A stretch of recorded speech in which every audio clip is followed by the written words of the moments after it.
This exploration takes us back to one of my favorite areas, the American Midwest. There's a lot more going on there than we've been told about the past. La Crosse, Wisconsin, right on the border with Minnesota. You can see the general area here. We've looked at Minneapolis, Milwaukee, Des Moines, Lincoln, Omaha. A lot of the major cities have been covered here on this channel. Even Duluth and Superior, right next to Duluth, have been covered. La Crosse, Wisconsin, interesting because the population demographics, you see the modern day, we're at about 50,000. We turn the clocks back to the turn of the 20th century, we're at about 30,000. And not a very large city by any means. You can even go back to the 1860s. This bird's eye coming from 1867 of La Crosse, Wisconsin. Looks pretty well built out for a city of, let's roughly say, 5,000 people at the time.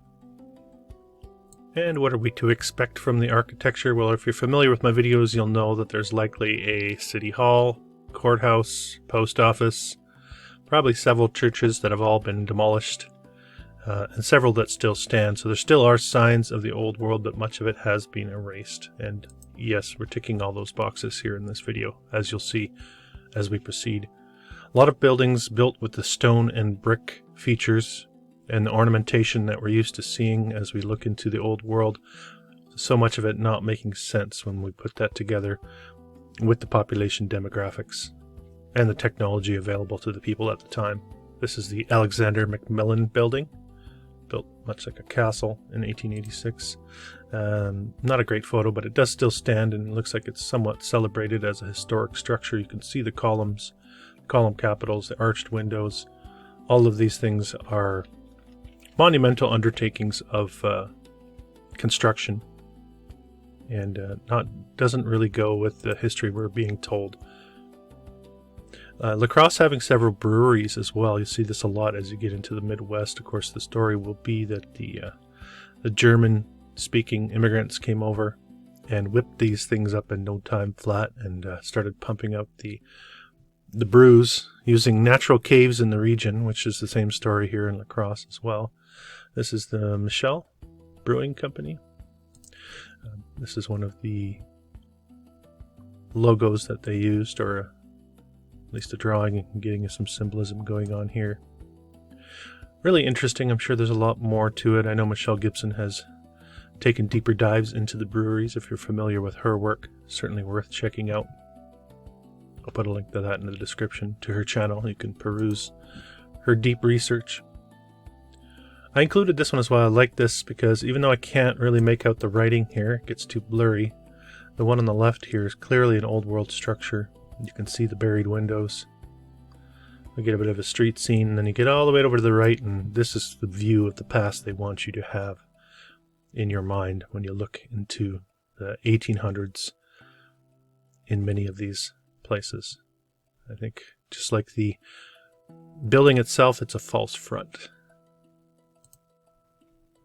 The Cameron House, built in 1879, about 10,000 people living there. They must have had some serious builders on hand, just like every other location I've looked at.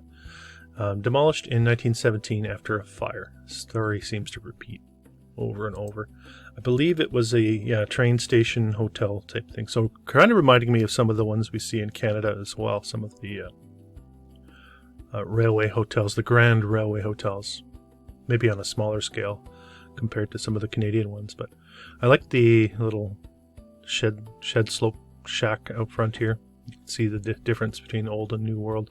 Even the awning or covering area here, this looks definitely built after the fact.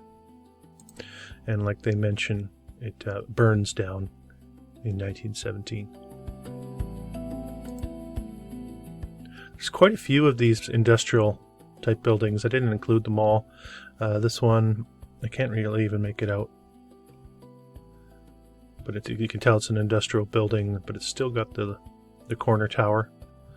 And pretty impressive architecture.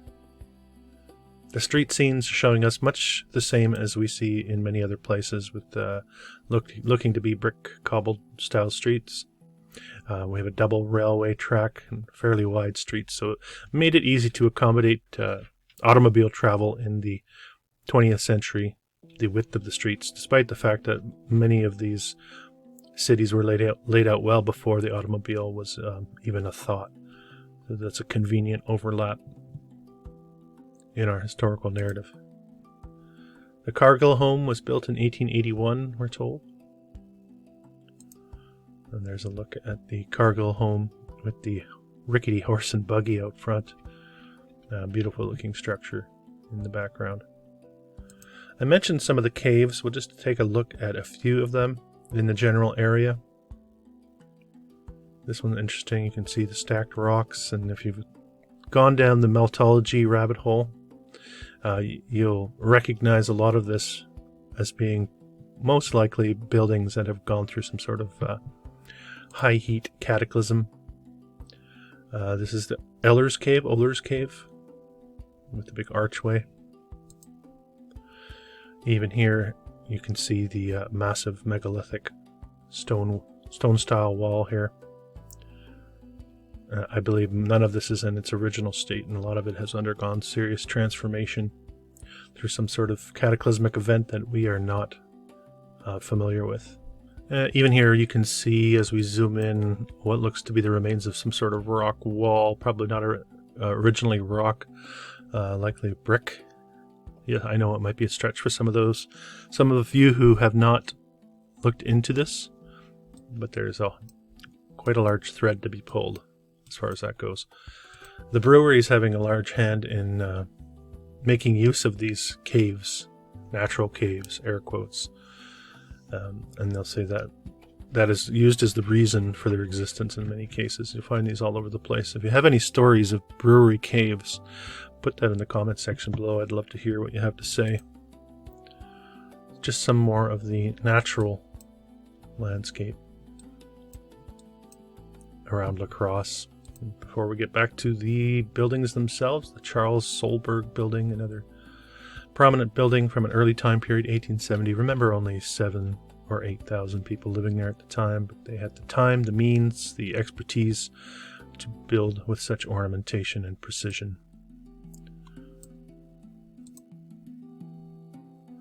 The Christ Church, built in 1899.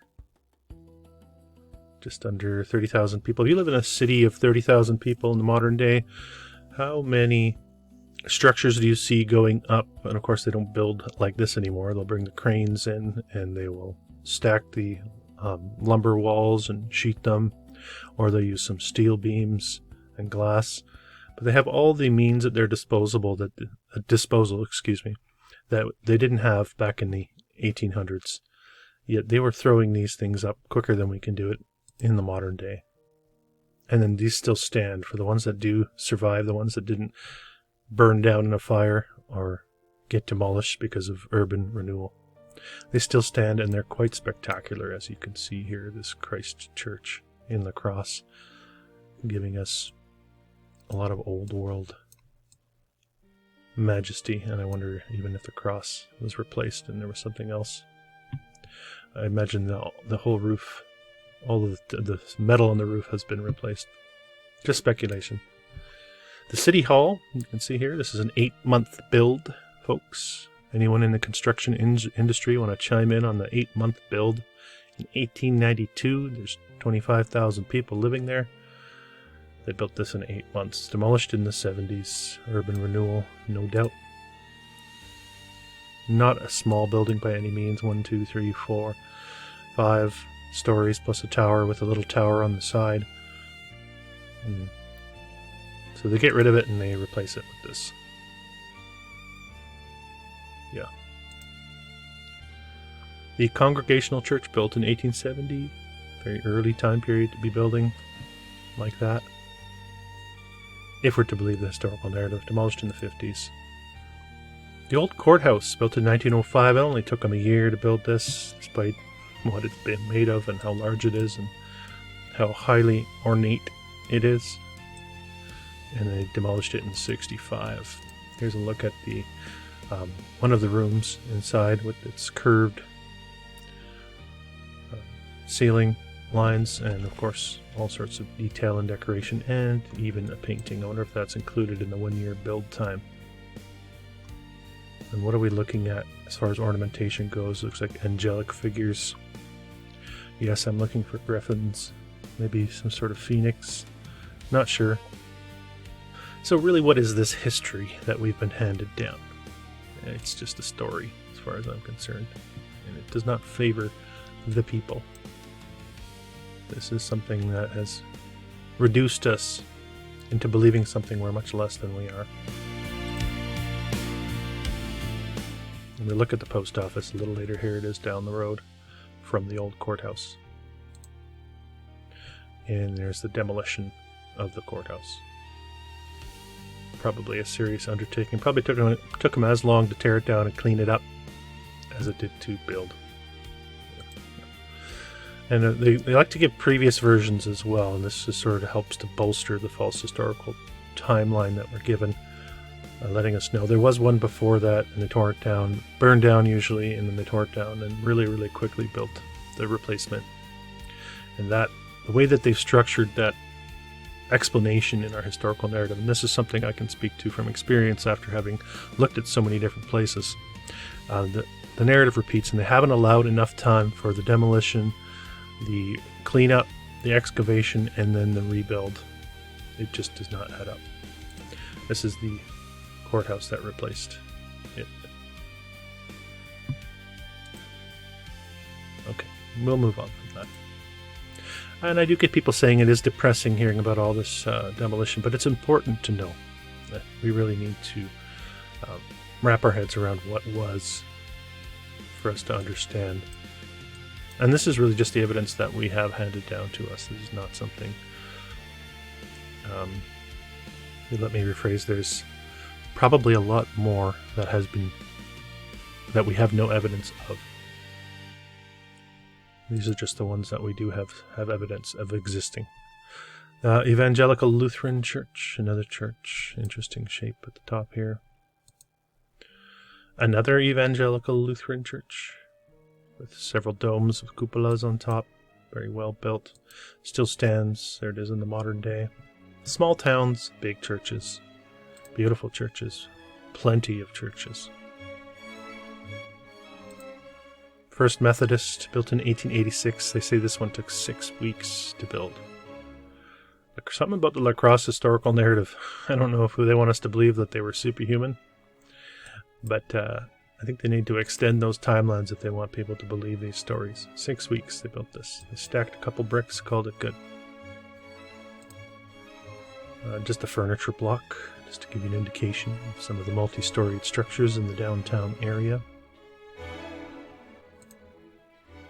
The Germania Hall, built in 1892, second building we've seen from that same year. Demolished in 1988, we're told. Not sure if this is exactly accurate. I found several Germania halls.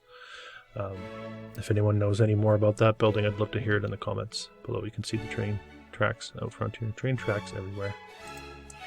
Interesting geological anomaly, I suppose, in La Crosse as well. This is Granddad's Bluff, a bit grainy. But again, we're going back to the whole meltology mindset to look at, could this be evidence of something else? You have some interesting horizontal lines, a bit of a blending of mediums. Granddad's Bluff and La Crosse. We have another brewery, the John Gund Brewery, which we are told was built in 6 to 12 months in 1873 when there was about 10,000 people living there. I'm guessing they had every citizen available, women, children, all hands on deck to build this in 6 to 12 months. And there's the gentleman that worked at the brewery. Quite a large complex, and a bit of a variety of styles of structures here as well. There you can see this pyramidal-shaped dome. And beautiful stacks too, and you see these up close. They're not just cylinders. You can see these ones have edges as well, so octagonal, hexagonal. a part of the old world that could use a little more digging as well. Some of these massive stacks that were used. This is the brewery office. These guys are taking a break after building the brewery, I guess. Anyway, everything built to perfection. Just look at Main Street from the river's edge.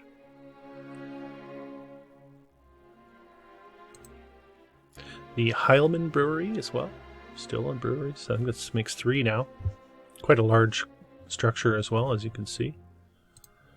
If I didn't include the dates, it's because I couldn't really pinpoint. Some of the brewery narratives are a little bit hazy, because they'll say a lot of them were done in phases.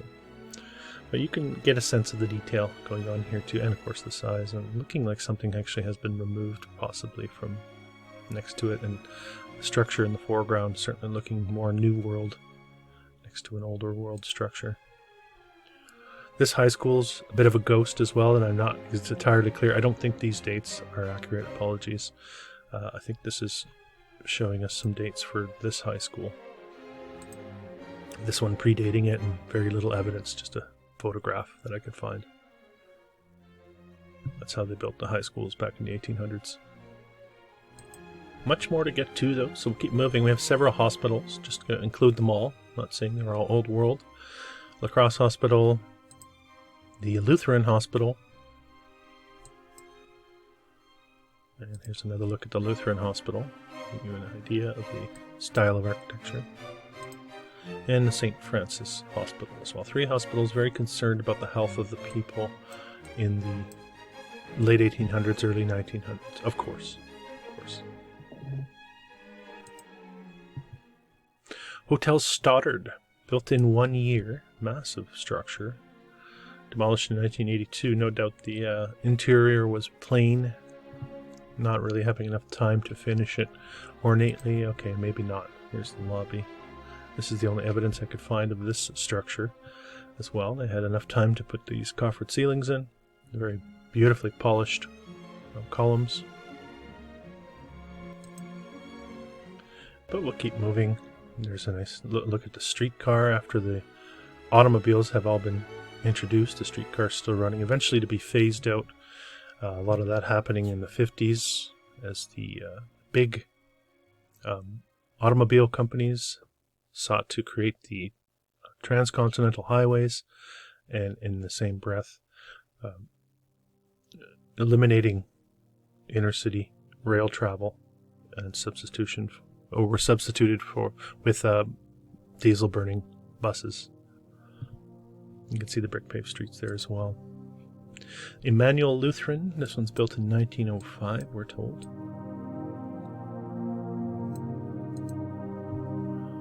The county jail, another ghost of a building that almost passed me by. Just caught it at the end of my research for La Crosse. Supposedly built in 1857, before we even have any census data. They whipped this thing up in 6 to 12 months. Made it look like a castle, and demolished it in 64. Pretty early. You can see how well built it is too.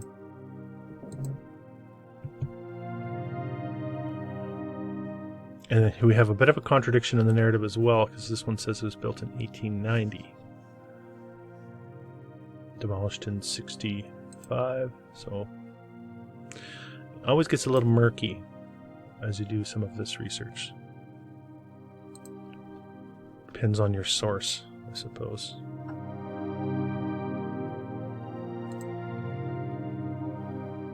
Just a few more of the structures you're likely to see, and a nice look at the rail lines zigzagging across all the streets. Here we have a flood, 1920, a flood of 1920. And again, the brick paved streets. A lot of work would have gone into paving all these streets with brick. That's a lot of brick, let alone the buildings that were constructed out of brick. How many bricks were needed? Here we have a library built to look like a castle, 1888. Demolished in 1966, urban renewal rearing its ugly head in La Crosse, as you can see. as we roll through this. They have a couple versions as well. I always wonder about the accuracy of these photos. So they show this built onto here, and then when we go back, it's only showing us. So they're basically trying to tell us that these were expanded upon, but basically seamlessly expanded upon. Again, part of, I think, giving us a false sense of chronology with these structures. I don't believe a lot of these expansions, these earlier courthouses. I think all of this is put before us to bolster a false historical narrative. And it might sound like a stretch for a lot of you that haven't looked too deeply into this, but believe me, quite a few years in now on this, and quite a few locations that I've looked into, and the narrative repeats over and over. And they end up replacing it with this library that can't really hold a candle to the previous version, and they all seem to have, well, some sort of sculpture out front. And are they making a mockery of us with these sculptures? What are they trying to tell us? I think there's something there. The Majestic Theatre, built in 1910, demolished in 1952, we're told. So only 42 years that this thing stood. I think the whole performing arts element of the old world was very prominent, and a lot of these structures were repurposed for moving pictures, as they say. We have these gentlemen, the Compass and T-Square folk, with their wonderful location. There it is. And now it's Buzz's Bikes. Looks like it's probably going to hit the wrecking ball sometime soon. If you want to buy a decent bike, you could go to the hall. Built in 1887. Here's the dam close to the cave we looked at earlier. All part of, I think, post-cataclysm infrastructure. Utilized, modified, in some cases eliminated.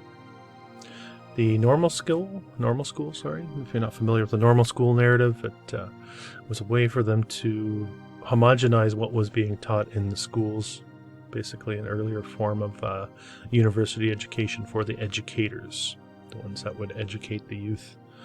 It had to be streamlined, the story had to be streamlined. They used the normal schools to do that.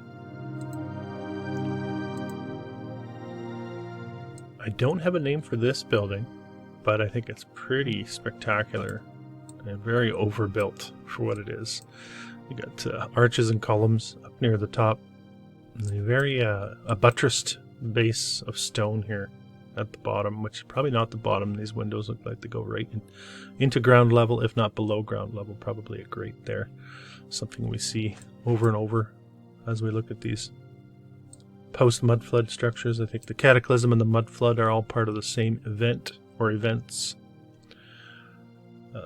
Something happened here. There's no question in my mind at this point. What it is, I can only really speculate, and there are many that do the same. Oak Grove Cemetery, with its memorial arch, also has a mausoleum in there. Seems like a lot for such a small city in Midwestern United States. Here's the edge of the cemetery. You can see a very large stone wall. Interesting too that the cemetery is on the high ground, which I have noticed many of the old cemeteries are on high grounds, possibly covering something up. Not sure. They had an opera house. This one's built in 1869, 5,000 people. Burned down in a fire 1897. We have evidence of it after the fire. With all the icicles. So many fires, so many spot fires. Of course, we had an orphanage because there were so many orphans, in the 1800s, and those orphans would need educating, and that's what the normal schools were for. Or many of those became orphans because the parents ended up being institutionalized in the asylums. So all of this is part of the recipe for the New World narrative. St. Michael's Orphanage. Yeah. They tore it down, of course. Just a whisper from the past brought back to life for you in this brief moment in this video. Here's the post office I mentioned earlier, 15-month build on this one in 1888. They were superhuman construction workers back then, and they were able to follow the architect's plans to a T without any mistakes. And it was such a beautiful building that they tore it down in 1977. You sense my sarcasm, I assume. Yeah. So we got castles for libraries, castles for post offices, castles for city halls, castles for courthouses, and mini castles, I suppose you could say, for churches, all in La Crosse, Wisconsin. 15 months it took them to build this. You can see again the lower levels. The excavation alone would take half of that time at least in our modern day. They were just miracle workers, I suppose, back then. That's a laughable historical narrative, as any one of you know that watch my videos. I just keep bringing you more of that. This is what they replace it with, of course, the new post office. Salzer Methodist Church, built in 1880s, still stands, as you can see here. I don't know what this is. I thought I would include it, obviously very grainy, but you're still seeing the spires, multi-story aspect. I wish I knew. Might be a hospital. Might be. Not sure though. And there is a castle in La Crosse that obviously looks very highly celebrated as a tourist attraction. You would no doubt drive by and ooh and ah, despite the fact that they tore down so many other castles. The St. James Church and St. Clara's Convent, built in 1901 in 8 months. Again, the miracle workers at it again. Still stands. I like this one with the streetcar in the foreground. St. Joseph's Cathedral. Now this one, it took them 7 years. I don't know why it took them so long. This is a nice looking structure as well. Demolished in 59. You can see all the detail on the spire itself. And then, I don't know if this one was the replacement. It's absolutely hideous. There's a good juxtaposition of Old World and New World attempting to look Old World. We have St. Mary's Church, which did not make it. Built in 1875. Again, very busy time period for roughly 10,000 people, popping churches up all over the place. Demolished in 63. Not a lot of evidence of this one either. Now, really, one of the jewels, I suppose, although after watching this video you might disagree with me, there are a lot of jewels that no longer stand. The St. Rose Chapel in La Crosse, built to 03 to 06. A lot of detail on this one. It does still stand. Let's take a look at it in the modern day, looking like something out of Russia with its elaborate roof and elaborate brickwork. Nice looking structure. Inside, of course, way over the top.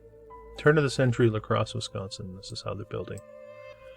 Of course, they don't do it in the modern day because, well, I don't think we can. Or if we could, we would have to pool so many resources. Look at the polished columns from 1903. The St. Rose Convent as well. Not sure. I don't think this one still stands. I could be wrong. Correct me if I'm wrong, locals. Another look at the chapel, because it really is quite something, and actually is in pristine condition for being 120 years old, but likely much older. You see many of these structures in Russia that are said to have been built in the 1500s, 1700s that look very similar and are still in very similar condition. This stuff doesn't really age. And we're coming to the end of the file here. And of course, if you're familiar with my videos, you'll know I like to end on the YMCA's. Here's a earlier YMCA, built in 1890, it looks like they're telling us. Another YMCA, and a YWCA. Well, I thank you, and I'll see you next week. This has been an Old World exploration. If you're new to the channel, don't forget to subscribe, hit the thumbs up button, and comment. I believe we are in the process of remembering who we really are. and casting off the shackles of illusion. Until next time.